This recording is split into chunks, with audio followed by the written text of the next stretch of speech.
cientista político e professor de Relações Internacionais da Unicinos, Bruno Lima Rocha, está conosco para nos ajudar a compreender dois assuntos que tomaram conta da pauta dos últimos dias e também de hoje, né? Primeiro, acho que o fato mais importante, mais recente, a prisão de Eduardo Cunha.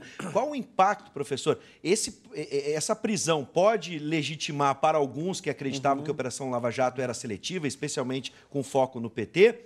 Pode legitimar essa operação, esse processo agora? Então, primeiro, bom, obrigado por estar aqui, obrigado pelo convite, Seja boa bem-vindo, noite. professor. Bives, assim, marcando, pisando em ovos, porque eu não tenho habilitação para debater juridicamente a prisão de Cunha, tá? Do ponto de vista político, em parte sim. E do ponto de vista político, em parte, aqueles que entendem que houve uma repressão seletiva, eu faço parte dessa compreensão, entendem que a prisão de Cunha legitima, por exemplo, uma próxima prisão do ex-presidente Lula. Ah, entendi. É uma espécie de 0 a 0 no jogo. Porque o que é visível para a população brasileira, isso não tem como esconder, é que um réu do Supremo comandou um processo de impeachment, com mérito duvidoso. Isso é inegável, tá? E também é inegável, hoje eu tive esse trabalho, eu revisei todas as matérias que estão de acesso fácil no YouTube, e tem pelo menos 6 matérias de Eduardo Cunha legitimando, adulando, andando pelo Brasil, até em culto pentecostal foi, com o então vice-presidente Michel Temer, como que já armando uma saída, já montando uma peça de saída política para aquela crise da qual Michel Temer era vice-presidente e, obviamente, para não ter uma paralisia institucional completa, o vice-presidente tem que colocar à disposição do país para uma solução negociada. Então, afastar Eduardo Cunha de Michel Temer era uma urgência do governo que, de interino, passou a efetiva após o impeachment. Ponto. E também Eduardo Cunha se sentindo traído, agora esse é o homem-bomba. Roberto Jefferson foi o homem-bomba do Mensalão em 2005, PC Farias foi o homem-bomba do Fora Collor em 92, Eduardo Cunha é o homem-bomba do século XXI. Sim, aguardemos, então, vamos aguardar o que vem, né, agora após essa prisão. Agora, isso também é um recado para outras figuras públicas, políticas, que você está, né? Talvez Aécio Neves, Renan Calheiros com foro privilegiado, enfim. A gente pode fazer essa observação, que a maioria dos nomes que podem sair a partir de Eduardo Cunha estão em condição de foro privilegiado. O que não implica que não vão ser julgados, mas o processo no Supremo é muito mais lento. Não tem a celeridade de uma força-tarefa com um juiz de primeira instância como o Sérgio Moro. O Brasil já teve um juiz de primeira instância, como o Sérgio Moro, batendo por fora do sistema como o juiz Fausto de Santis, da Vara Criminal em São Paulo, que era o parceiro na Operação Satyagraha do delegado Protógenes Queiroz. Não deu em nada. Não deu em nada. Foi arquivado tudo. Então, a gente pode também entender que a celeridade também é seletiva, no meu modesto entendimento. Sim. Bom, vamos agora... Mais alguma questão que a gente possa avaliar sobre de Eduardo Cunha, sim. Acho que é visível, né?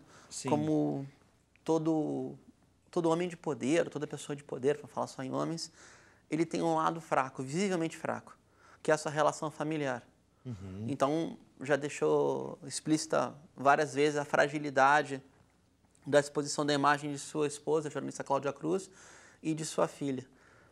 Se o aperto do Ministério dos Procuradores, se a Justiça for realmente querer extrair de Cunha aquilo que talvez abale ainda mais a política brasileira, pode usar a relação dele com sua esposa e a conta na Suíça e os gastos no exterior, assim como de sua filha. Sim. Seria o lado fraco visível.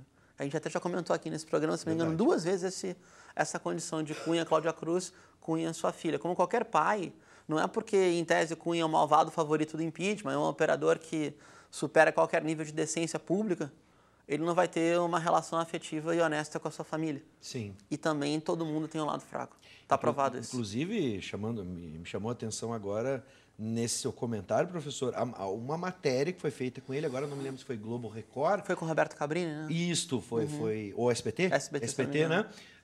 Na casa dele, e aí chama a esposa para se manifestar, mostrando o lado família. Existe um lado humano e isso não impede que as pessoas possam fazer atitudes nefastas ou desumanas. Dizem, fazer uma comparação, e não tem nenhum tom de piada, foi uma comparação séria. Sim.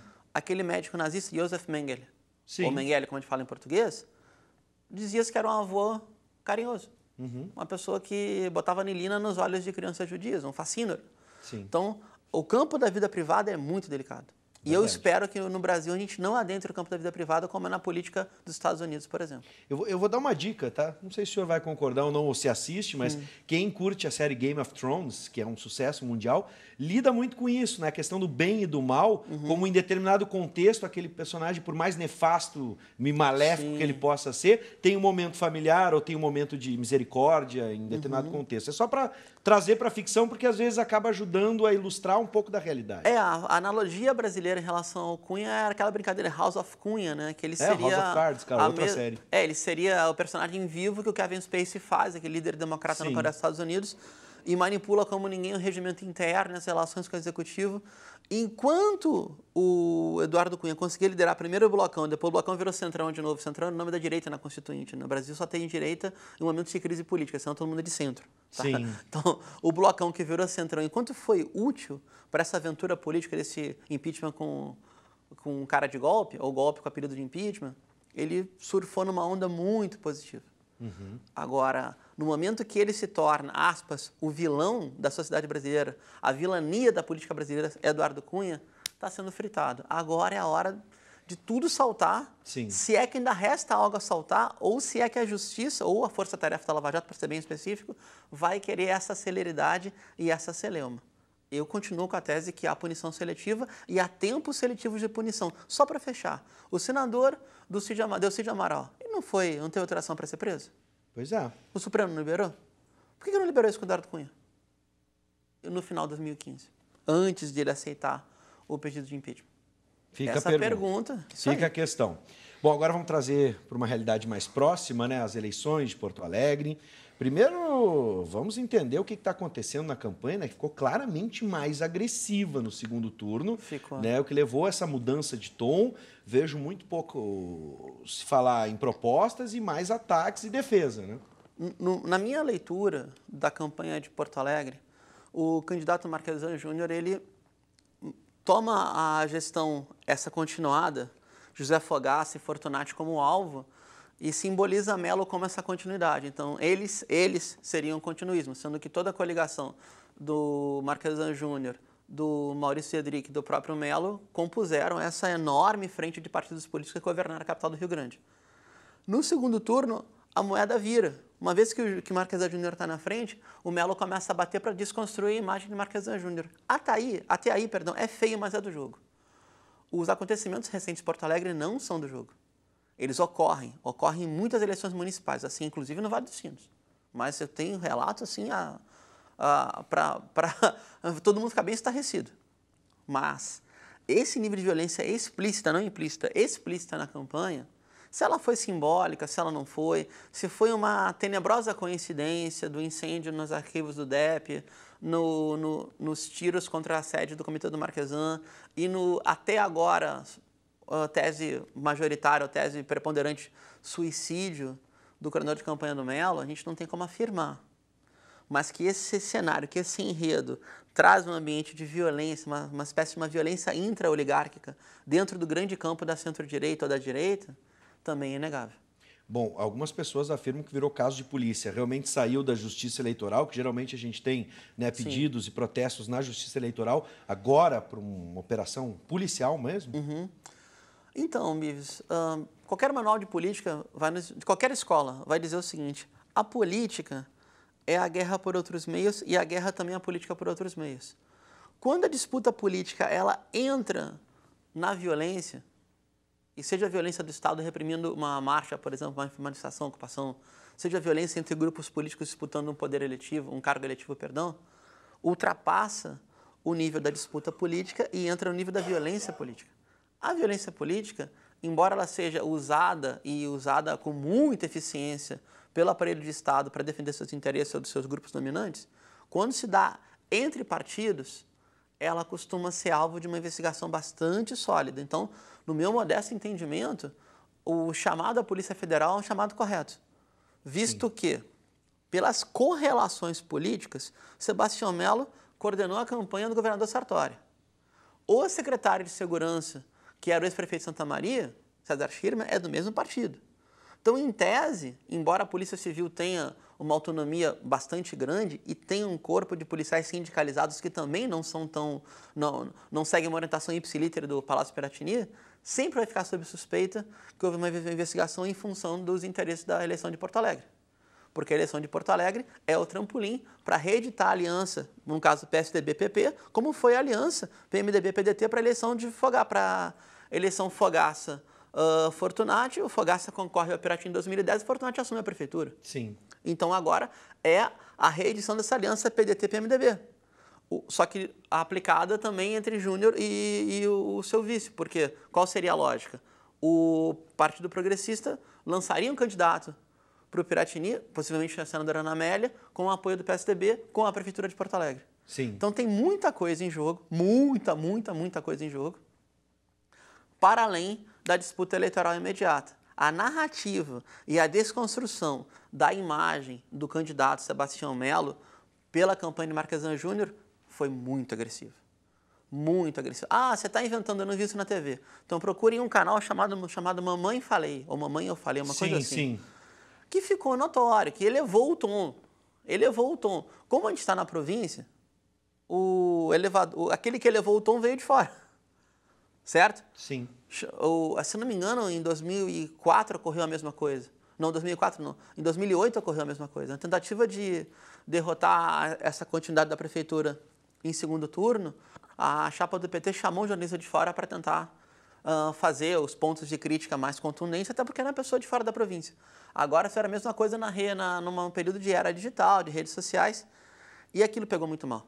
Sim. Isso, inclusive, está citado na carta despedida do coordenador de campanha que teria se suicidado conforme versão preponderante. Bom, para a gente terminar, eu sei que é difícil esse exercício de futurologia, a gente imaginar o que vai acontecer até o final da campanha, a gente está chegando aos finalmente já, no dia 30 de outubro, mas o que o senhor acredita que pode acontecer?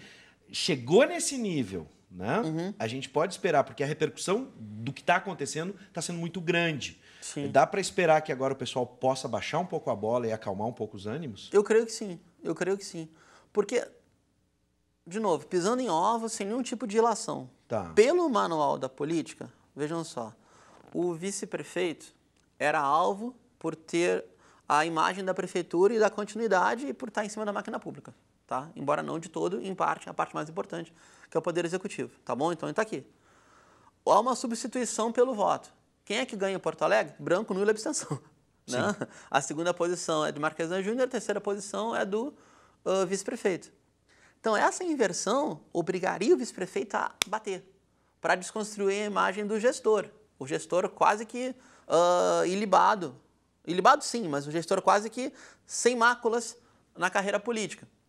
Ele está tentando desconstruir essa imagem. Então, não podendo mais bater na reta final, essa trégua, mesmo que não tenha nenhum grau de intenção, e eu tenho de acreditar que não tem nenhum grau de intenção, ela favorece o candidato Marquesan Júnior. Então, essa trégua não tem como rompê-la, não pode elevar ao nível de violência, seria para paralisar a campanha, isso ninguém vai arriscar, e também expõe toda uma aliança bem tramada, que aqui no caso ali, né? Estou em Canoas, ali do lado, Sim, na verdade. capital, estamos em Canoas, né? Do lado da capital. Pode ter uma disputa em nível de prefeitura, mas no plano federal está todo mundo coligado. Sim. E no Piratini também. Então, em último caso, chegou no limite. E o limite bateu muito, muito em cima. Mais um pouco, que vai ter crime eleitoral, vai ter uma elevação de crimes políticos, a Polícia Federal necessariamente teria se chamado a intervir. Sim.